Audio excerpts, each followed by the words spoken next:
नमस्कार विद्यार्थी मित्रांनो, केटेचम महाविद्यालय राज्यशास्त्र विभाग MA भाग 2 सेमिस्टर 3 या वर्गासाठी मी प्राध्यापक गणेश सुखदेव रोडे आपणा सर्वांचं स्वागत करतो. विद्यार्थी मित्रांनो, आपण आधुनिक राजकीय विचार या विषयाच्या अंतर्गत न्यायमूर्ती महादेव गोविंद रानडे यांच्या विचारांची आपण चर्चा करत होतो, ते जाणून घेत आहोत. यामध्ये साधारणतः आपण न्यायमूर्ती रानडेंचे राजकीय विचार, न्यायमूर्ती रानडेंचे सामाजिक सुधारणाविषयक विचार आणि सामाजिक सुधारणांच्या पद्धती याविषयी मागील भागामध्ये आपण माहिती घेतली. आजच्या भागामध्ये आपण न्यायमूर्ती रानडेंनी तत्कालीन कालखंडामध्ये जो एक महत्त्वपूर्ण सुधारणेच्या बाबतीमध्ये जो वाद किंवा प्रश्न निर्माण झालेला होता, तो म्हणजे आधी सामाजिक सुधारणा की राजकीय सुधारणा. आता महाराष्ट्राच्या सामाजिक आणि सांस्कृतिक इतिहासातील बरीच वर्ष हा वाद आपल्याला पाहावयास मिळतो आणि त्यामध्ये जेव्हा आपण लोकमान्य टिळकांच्या विचारांचा आढावा घेणार आहोत त्यावर आपला पुन्हा ह्या विषयाचा आपण सविस्तर चर्चा करणार आहोत. पण ह्या प्रश्नाच्या संदर्भामध्ये न्यायमूर्ती रानडेंनी जी भूमिका मांडली होती ती भूमिका समजून घेणं आपल्याला इथं क्रमप्राप्त ठरतं.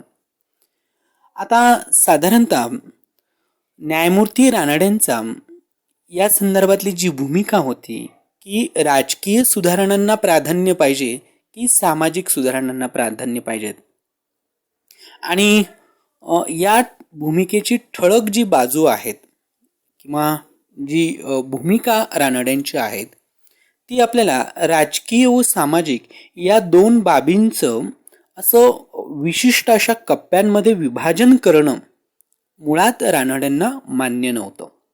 म्हणजे सुधारणेसंबंधी त्यांचा समग्र सामाजिक सुधारणांचा आणि मग त्याच्यामध्ये त्यांना सामाजिक बरोबर राजकीय, आर्थिक सर्व क्षेत्रातल्या, धार्मिक क्षेत्रातल्या सुधारणा देखील त्यांना अभिप्रेत होत्या. आणि म्हणून रानडेंचा सुधारणेसंबंधी असलेला जो विचार होता तो समग्र दृष्टिकोनाचा होता आणि त्याची आपण मागील भागामध्ये चर्चा केलेली आहे. त्यावरून एक स्पष्ट होतं की राजकारण आणि समाजकारण यामध्ये विरोध उभा केल्यास तो आत्मनाशासाठी ओढावलेला जाईल, आत्मनाशासाठी कारणीभूत ठरेल असं मत आपल्याला रानडेंचं त्यावरनं दिसून येतं.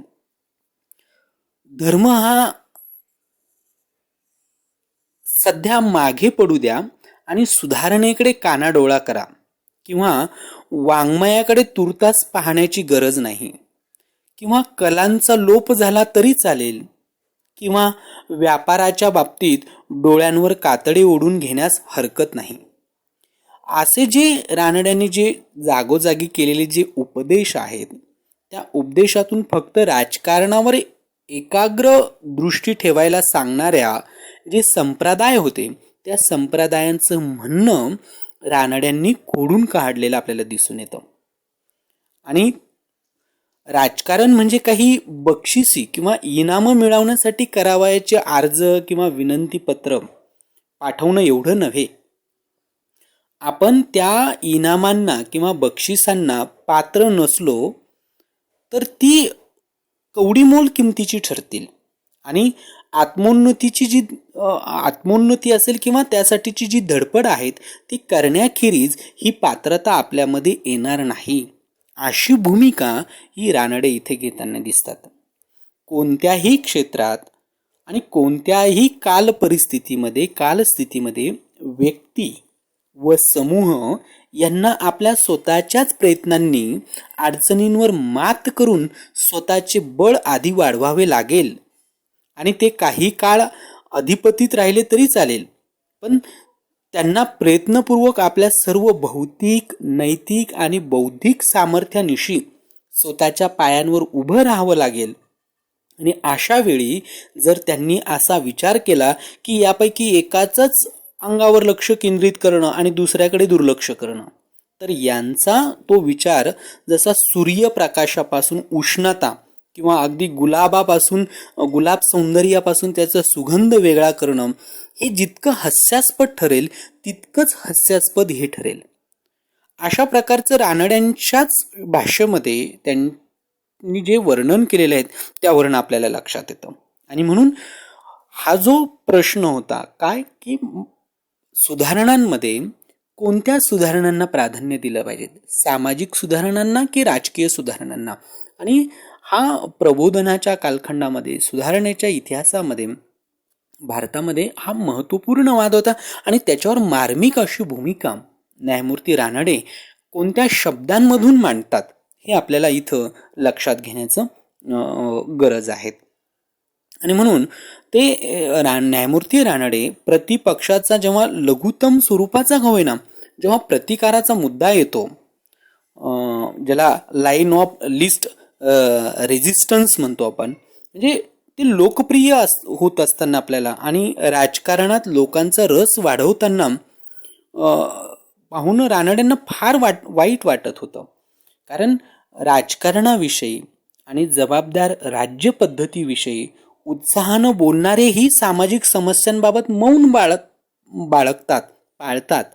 आणि त्यामुळे राजकारणात अल्पसं यश मिळवणाऱ्यांचा उदो होतो एका बाजूला, आणि सामाजिक क्षेत्रामध्ये किंवा सामाजिक सुधारणेसाठी मोठ्यात मोठा त्याग करणाऱ्यांकडे मात्र उपेक्षाच्या दृष्टीनं पाहिलं जातं. राजकीय क्षेत्रात यशवंत होणाऱ्यांच्या सर्व लहान मोठ्या दोषांकडे डोळेझाक केली जाते. पण जेव्हा सुधारकांच्या वर्तनातला मात्र तिळा एवढाही दोष तोच समाज पत्करून घेत नाही किंवा पत्करला जात नाही, आणि त्यामुळे त्यांची गय केली जात नाही. त्यांचा प्रत्येक शब्द, त्यांची प्रत्येक कृती ही तपासली जाते. ढोंगी, स्वार्थी, धर्मबुडव्या अशा नानाविध स्वरूपाच्या कुशब्दांनी त्यांची संभावना करण्यात येते आणि त्यासाठी लोक अगदी तत्पर असतात. या वस्तुस्थितीचं न्यायमूर्ती रानड्यांना फार दुःख होत होतं, कारण ते स्वतः या सगळ्या गोष्टी अनुभवत होते. आणि म्हणून काही सुधारक म्हणजे अगदी तत्वच्युत होताना दिसतात, ते स्वतःही झालेले आहेत आणि हे रानड्यांनाच मान्य होतं. पण त्यामुळे सुधारणेच्या तत्वाला बाधा येते असं मात्र रानड्यांना वाटत नव्हतं. सामाजिक व राजकीय या दोन्हीही सुधारणांच्या महत्त्वाच्या आहेत अशी भूमिका रानडे घेतात असं मत रानड्यांचं होतं. मात्र असं असलं तरी त्यांच्यात जर क्रमवारी लावायची ठरली सामाजिक आणि राजकीयमध्ये, तर पहिला क्रम ते सामाजिक सुधारणांना देताना दिसतात. याचं एक कारण म्हणजे असं की सामाजिक पाया बळकट असल्याखेरीज वर उभारलेला जो राजकीय रचनेचा जो इमला आहे तो इमला चिरकाल टिकू शकणार नाहीत असा न्यायमूर्ती रानड्यांचा विश्वास होता. म्हणजे जसं आपण जेव्हा कार्ल मार्क्स शिकतो तेव्हा कार्ल मार्क्सची जी बेस अँड सुपरस्ट्रक्चरची थिअरी आहेत, तेव्हा कार्ल मार्क्स त्याच्यामध्ये बेस कशाला म्हणतो तर आर्थिक संबंधांना बेस मानतो, आणि मग त्याच्यावर इमल्याच्या स्वरूपात तो राज्यसंस्था, संस्कृती, धर्म वगैरे वगैरे. तसं इथं रानड्यांना मुळात सामाजिक सुधारणा या संपूर्ण सुधारणांचा पाया वाटतो, आणि म्हणून रानडे दोन्ही सुधारणा आवश्यक मानतात. परंतु त्याच्यात जर क्रमवारी लावायची ठरली तर ते मात्र सामाजिक सुधारणांना प्राधान्य देताना दिसतात. कारण त्यांचं म्हणणं असं होतं की सामाजिक सुधारणा ह्या पाया आहेत, आणि तो पाया जर बळकट नसेल तर त्याच्यावर उभारला जाणारा जो राजकीय रचनेचा जो इमला आहे तो मात्र चिरकाल टिकू शकणार नाही, जास्त काळ टिकू शकणार नाही, यावर न्यायमूर्ती रानडेंचा विश्वास होता. प्रतिपक्षाला या देशासाठी राजकीय स्वातंत्र्य आणि राजकीय लोकशाही हवी होती. पण रानड्यांचं असं स्वच्छ आणि स्पष्ट स्वरूपात मत होतं की सामाजिक लोकशाहीची आणि सामाजिक आधुनिकीकरणाची पायाभरणी झाल्याखेरीज राजकीय संस्था किंवा इतर कोणत्याही प्रकारच्या संस्था येथे निर्माण झाल्या तरी त्या यशस्वी होऊ शकणार नाही, आणि त्यामुळे राजकीय स्वातंत्र्य मिळूनही व्यक्ती खऱ्या अर्थानं स्वतंत्र होऊच शकणार नाही. ही भूमिका रानड्यांची त्यामागे होती.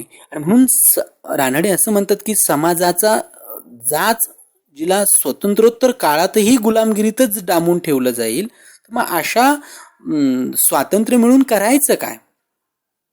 म्हणून रानड्यांच्या या मताचं समर्थन जेव्हा डॉक्टर बाबासाहेब आंबेडकर करतात आणि तेव्हा डॉक्टर बाबासाहेब आंबेडकर असं म्हणतात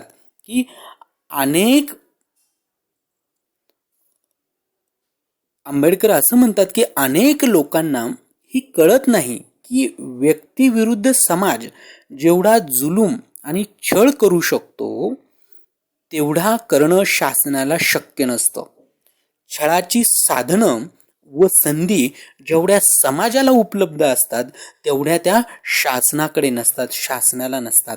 आणि त्यामुळे समाजाचा जुलूम हा शासनाच्या जुलमापेक्षा कितीतरी पटीने अधिक प्रभावी असतो. आणि म्हणून समाज रचनेतच इष्ट असे बदल आधी घडून येणं हे अत्यावश्यक आहे, अशी भूमिका आंबेडकर मांडतात. म्हणजे रानड्यांचा जो विचार होता त्याचं समर्थन आंबेडकरांच्या ह्या विचारांमधून दिसून येतं. आणि म्हणून तर आंबेडकरांनी आधी इथली जातीय व्यवस्थेला तढा देण्याचा प्रयत्न केला, त्याला छेद देण्याचा प्रयत्न केला. आणि समताधिष्ठित समाज जेव्हा निर्माण होईल, तो राजकीय स्वातंत्र्य पेलण्यासाठी पात्र होईल, त्याला त्याची स्वतःची जाणीव होईल, तेव्हाच त्याला त्या स्वातंत्र्याचा उपयोग होणार आहेत. अन्यथा देश केव्हाही स्वतंत्र झाला तरी त्या देशातला मोठा असा वर्ग हा त्या स्वातंत्र्यापासून वंचित राहील.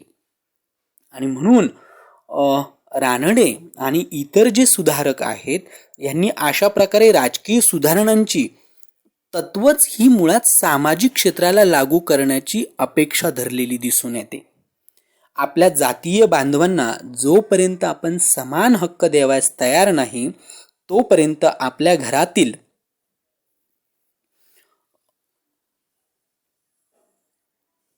जी गुलामगिरी आहेत, गुलामगिरीला जोपर्यंत आपण आळा घालत नाही तोपर्यंत इंग्रज लोकांनी आपणास बरोबरीच्या नात्याने वागवावे.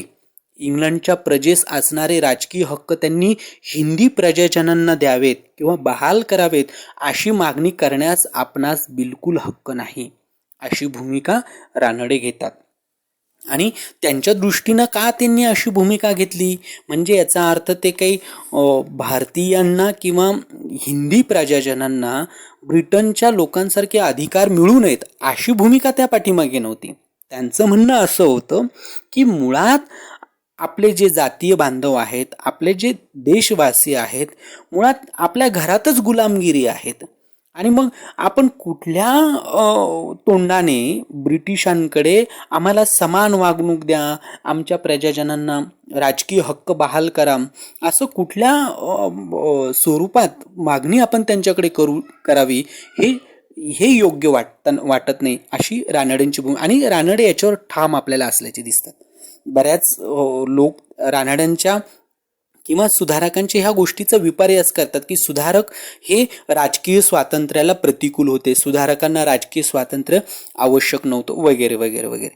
पण ही गोष्ट चुकीची आहे की सुधारकांना राजकीय स्वातंत्र्य हे अपेक्षित होतं, पण त्यासाठी आधी सामाजिक सुधारणा यासाठी महत्त्वाच्या होत्या की लोक ते राजकीय स्वातंत्र्य पेलण्यासाठी सक्षम असले पाहिजेत.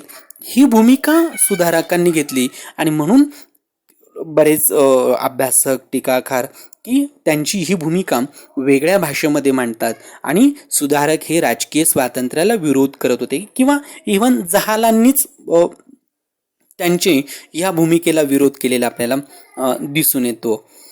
आणि म्हणून केवळ राजकीय हक्कांची आणि स्वातंत्र्याची मागणी करण्याऐवजी किंवा ती करण्यापूर्वी समाजाचा अभ्युदय करण्यावर, लोकांची पात्रता वाढविण्यावर त्यांनी, सुधारकांनी आणि रानड्यांनी अधिक भर आपल्याला दिलेला दिसून येतो.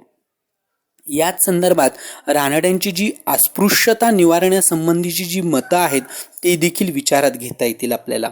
म्हणजे आपल्या देशातील कोट्यावधी पददलितांना आणि उपेक्षितांना जोपर्यंत आपण मानव मानायला तयार नाही, माणूस म्हणून त्यांना वागणूक द्यायला तयार नाही किंवा गुलामगिरीतून त्यांना मुक्त करायला तयार नाही, तोपर्यंत इंग्रजी साम्राज्यवादाबद्दल तक्रार करण्याचा आणि त्यापासून मुक्ती मागण्याचा आपणास नैतिक अधिकार नाही, अशी स्पष्ट भूमिका न्यायमूर्ती रानडेंनी मांडलेली दिसून येते.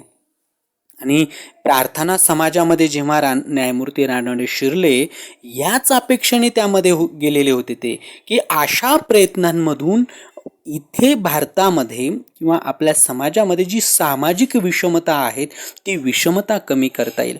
खरं तर प्रार्थना समाज महाराष्ट्रामध्ये ही जी संस्था, सुधारणावादाची जी संस्था सुरू झाली, ती मुळात बंगालमधील राजाराम मोहन रायांच्या ब्राह्मो समाजाच्या धर्तीवर सुरू झालेली होती.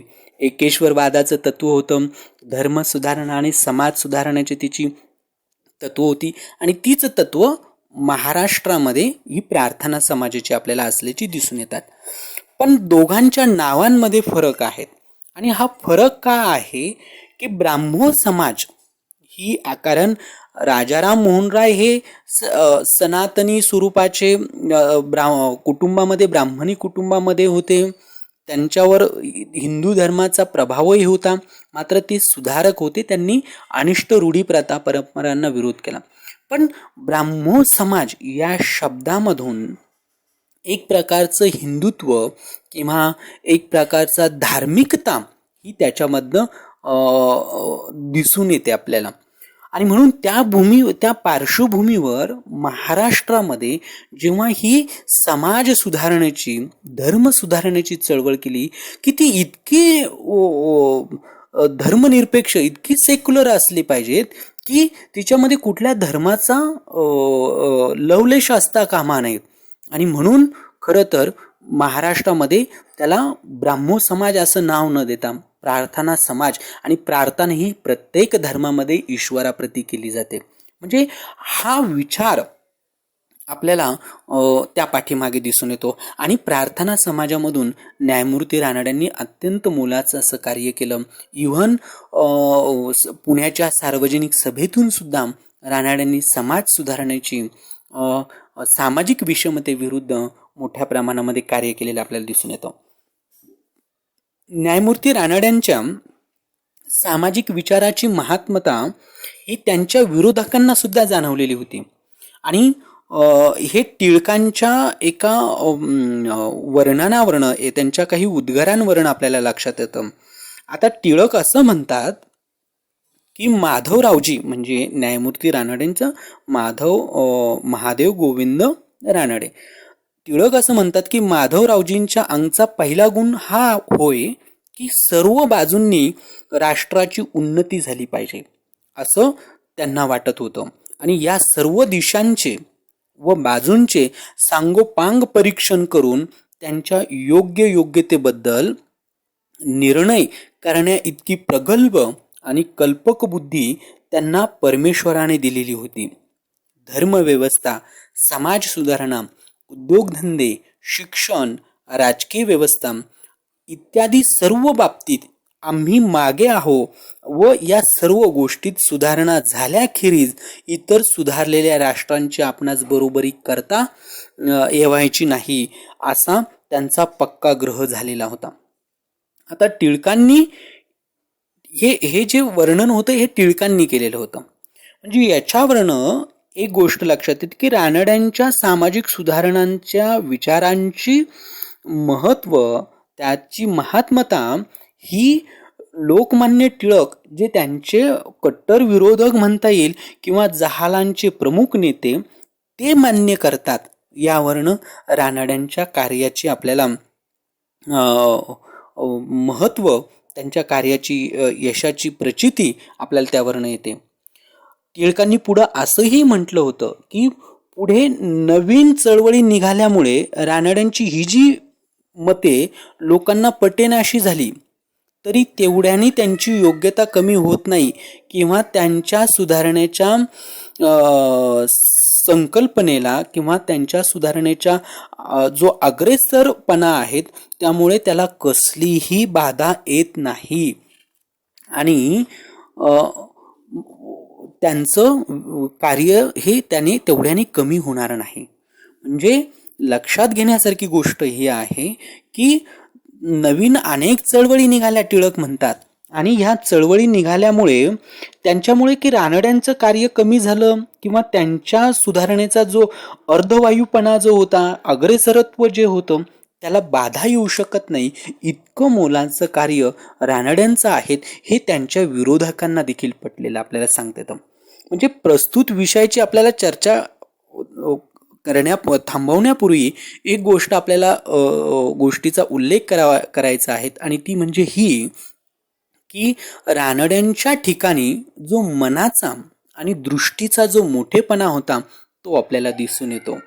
कारण समकालीन समाजाच्या आरपार पाहणारी सूक्ष्म अशी दृष्टी न्यायमूर्ती रानड्यांच्या ठायी होती आणि सामाजिक व आर्थिक सुधारणेच्या त्यांनी दिलेल्या ज्या कार्यक्रम आहेत त्या कार्यक्रमात जी विवेकनिष्ठता आहेत ती सुद्धा आपल्याला दिसून येते. पण असं असलं तरी त्यांच्या म्हणजे रानड्यांच्या भोवतालच्या समाजापैकी फारच थोड्या लोकांनी त्यांना पाठिंबा दिला ही मात्र आपल्याला नाकारता येणार नाही. आणि त्याहीपेक्षा दुर्दैव हे आपल्याला म्हणावं लागेल की हिंदू समाजातील जो मध्यम आणि निम्न जातीतील जी जनता आहेत त्या जनतेने देखील त्यांना पाठिंबा आपल्याला दिलेला दिसत नाही. असो, पण एकूण न्यायमूर्ती रानड्यांनी तत्कालीन कालखंडामध्ये जो अत्यंत महत्त्वपूर्ण प्रश्न होता की सुधारणा घडून आल्या पाहिजेत आणि मग ह्या सुधारणा घडून आणणारे जे प्रवाह होते तो एक म्हणजे की सामाजिक सुधारणांना अग्रस्थान देणारे होते, तर दुसरा प्रवाह हा राजकीय सुधारणा ह्या झाल्याच पाहिजेत आणि त्यांना अग्रस्थान दिलं पाहिजेत आणि सामाजिक सुधारणा ह्या दीर्घकाळ चालणाऱ्या आहेत म्हणून त्याला विरोध करणाऱ्या होत्या.